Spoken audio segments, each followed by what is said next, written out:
کہاں جاؤں؟ دنیا میں 1 انچ نہیں ہے، کوئی ملک نہیں ہے جہاں اے اللہ تیرا دین قائم ہو، جائیں تو کہاں جائیں؟ دیکھیے ہماری بندگی جزوی ہے، نمازیں ہم پڑھ رہے ہیں، روزے ہم رکھ رہے ہیں، مسجدیں عالی شان بنائی ہیں، مدرسے بھی بہت بڑے بڑے بن گئے ہیں، واقعتاً اس میں کوئی شک نہیں، لیکن سوال یہ ہے کہ اوپر جو چھت ہے وہ تو کافرانہ ہے، قانون تو اللہ کا نہیں ہے، کتاب و سنت کے احکام تو نافذ نہیں ہے۔ ہاں نماز ہے، روزہ ہے، حج ہے، زکوٰۃ ہے، تو نماز اور روزہ تو ہندوستان میں بھی ہو رہا ہے۔ تو چند ایک مسجدیں ہیں جنہیں وہ تاریخی اعتبار سے کہتے ہیں کہ یہ ہمارے مندر ہوتے تھے جنہیں مسجد بنایا گیا، ورنہ وہاں پر ہزاروں لاکھوں مسجدیں ہیں، آباد ہیں، لوگ نمازیں پڑھتے ہیں، کوئی روکتا ہے انہیں؟ ہم نے یہ ملک بنایا تھا کہ یہاں اسلام کا نظام قائم کریں گے۔ نماز تو آپ امریکہ میں جا کر پڑھیے، امریکہ کو کوئی اعتراض ہی نہیں، لیکن تم کہو کہ اسلام کا نظام ہم قائم کریں گے، نہیں کرنے دیں گے تمہیں کبھی بھی۔ تم چاہو کہ تم اسلام کا معاشی نظام قائم کرو، کبھی اجازت نہیں دیں گے۔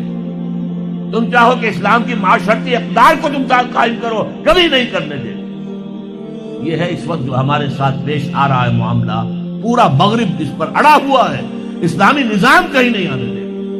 ہاں نمازیں پڑھو، ہمیں کوئی اعتراض نہیں، روزے رکھو، تم روزے 30 کی بجائے 100 رکھو، ہمارا کیا لیتے ہو؟ تو اب ہم جو کفر کے تحت زندگی گزار رہے ہیں اور اس اعتبار سے اللہ کی نگاہ میں ہم کافر ہیں، لیکن سوال یہ ہے کہ جائیں تو کہاں جائیں، کریں تو کیا کریں؟ نظام کفر کا ہے۔ قرآن کہتا ہے وَمَن لَّمْ يَحْكُم بِمَا أَنزَلَ اللَّهُ فَأُولَٰئِكَ هُمُ الْكَافِرُونَ۔ جو لوگ قرآن کی، اللہ کی اتاری ہوئی شریعت کے مطابق فیصلے نہیں کرتے، وہی تو کافر ہے۔ اور کافر کسے کہتے ہیں؟ اقبال نے کہا نا، بتوں سے تجھ کو امید ہے، خدا سے نو امیدی، مجھے بتا تو صحیح اور کافری کیا ہے؟ تمہاری ساری امیدیں امریکہ کے ساتھ وابستہ ہیں، وہ مسئلہ طے کرا دے، وہ یہ کرا دے، وہ کرا دے، وہ معاملہ ہمارا، وہی تو سب سے بڑا چور وہی ہے، سب سے بڑا ڈاکو وہی ہے، سب سے بڑا اسلام کا مخالف وہی ہے، اور اسی کے پاس ہم جاتے ہیں۔ قرآن کا فتویٰ تو یہ کہ تم کافر ہو۔ ہاں انفرادی طور پر تم مسلمان ہو، اجتماعی طور پر قومی سطح پر تم کافر ہو۔ وَمَن لَّمْ يَحْكُم بِمَا أَنزَلَ اللَّهُ فَأُولَٰئِكَ هُمُ الْكَافِرُونَ۔ یہ چھٹا، یہ 7واں رکوع ہے سورہ مائدہ کا، اور پھر فرمایا وَمَن لَّمْ يَحْكُم بِمَا أَنزَلَ اللَّهُ فَأُولَٰئِكَ هُمُ الظَّالِمُونَ۔ جو اللہ کے اتارے ہوئے قانون کے مطابق فیصلے نہیں کرتے وہی تو مشرک ہے۔ اللہ کے حکم کو چھوڑ کے کسی اور کے حکم پر فیصلہ کر رہے ہو، اس سے بڑا شرک کیا ہوگا؟ اور تیسری مرتبہ فرمایا وَمَن لَّمْ يَحْكُم بِمَا أَنزَلَ اللَّهُ فَأُولَٰئِكَ هُمُ الْفَاسِقُونَ۔ وہی تو فاسق ہیں، فاجر ہیں، وہی تو سرکش ہیں، وہی تو باغی ہیں، وہی تو غدار ہیں اللہ کے، جو اللہ کی شریعت کے مطابق فیصلے نہیں کرتے۔ اب ان 3 آیتوں کی روح سے سمجھ لیجئے ہم کہاں کھڑے ہیں، کیا کر رہے ہیں۔ دیکھیے میں آپ کو ایک مثال دیتا ہوں۔ ہماری آبادی کا میں سمجھتا ہوں اکثریت تو وہ ہے جو نماز روزے کی بھی پابند نہیں ہے۔ ان چیزوں کا چرچا شہروں میں زیادہ، دیہات میں بہت کم رہ گیا، بہت کم، بہت کم، اور ہماری 70% آبادی دیہات کے اندر۔ اچھا جو نمازیں پڑھتے روزے رکھتے ہیں، خاص طور پر شہروں کے کاروباری لوگ، وہ بلیک مارکیٹنگ بھی کرتے ہیں، وہ حسابات بھی غلط دیتے ہیں، جھوٹ بولتے ہیں، جھوٹ یا حلف اٹھاتے ہیں کہ یہ حساب ہم حلفیہ میں کہہ رہا ہوں یہ حساب صحیح ہے، جبکہ حساب غلط ہے۔ سودی کاروبار کرتے ہیں، اپنے کاروبار کو بڑھانے کے لیے سود کا قرضہ لیا ہے، سودی قرضہ لیا بینک سے، اپنی بلڈنگ بنانے کے لیے بہت بڑی قرضہ لیا ہے بینک سے، تو ان کی عبادت کیا ہوئی؟ وہ اس آیت کے ذیل میں آ گئے کہ نہیں؟ افتؤمنون ببعض الکتاب وتکفرون ببعض فما جزاء من يفعل ذلك منكم الا خزي في الحياة الدنيا ويوم القيامة يردون الى اشد العذاب وما الله بغافل عما تعملون۔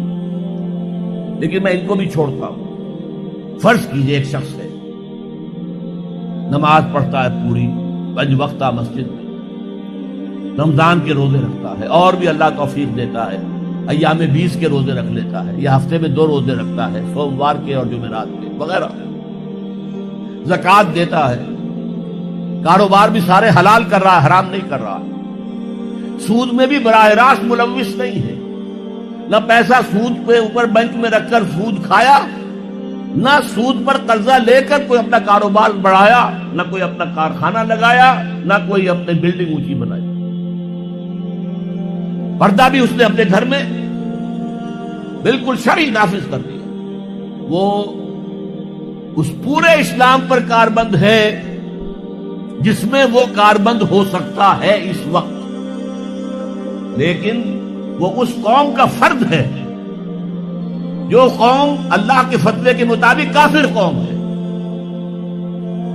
جو اللہ کے فتوے کے مطابق مشرک قوم ہے، جو اللہ کے فیصلے کے مطابق فاسق و فاجر قوم ہے۔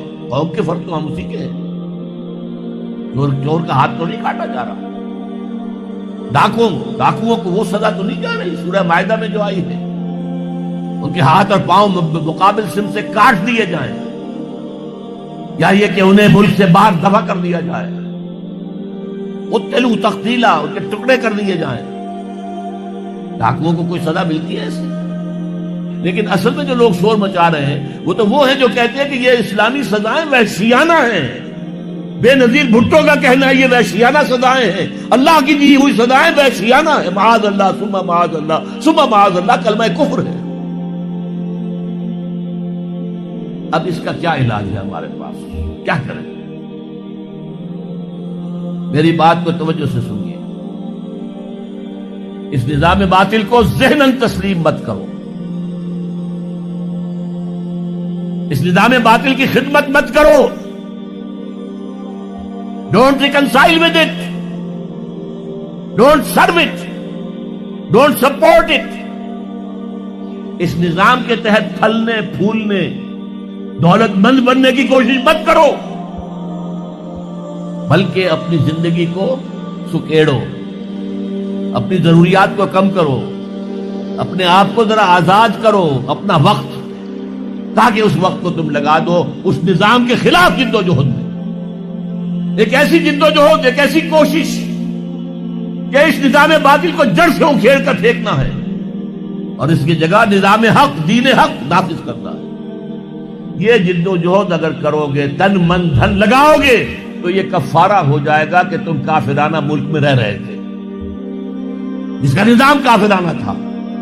تم چاہے اپنے آپ کو مسلمان سمجھتے تھے، لیکن نظام کافرانہ تھا جس کے تحت تم زندگی گزار رہے تھے۔ ہاں، اگر یہ کرو، اے اللہ میں نے اس نظام کو ذہناً تسلیم نہیں کیا، اے اللہ میں نے اس کی خدمت نہیں کی، میں نے اسے سپورٹ نہیں کیا، اے اللہ میں نے اس کے درمیان اس کے نیچے رہتے ہوئے عیش کرنے کی کوشش نہیں کی، اے اللہ بلکہ میں نے کم سے کم اپنی ضروریات کر کے وقت نکالا اور اس کے خلاف جد و جہد کی،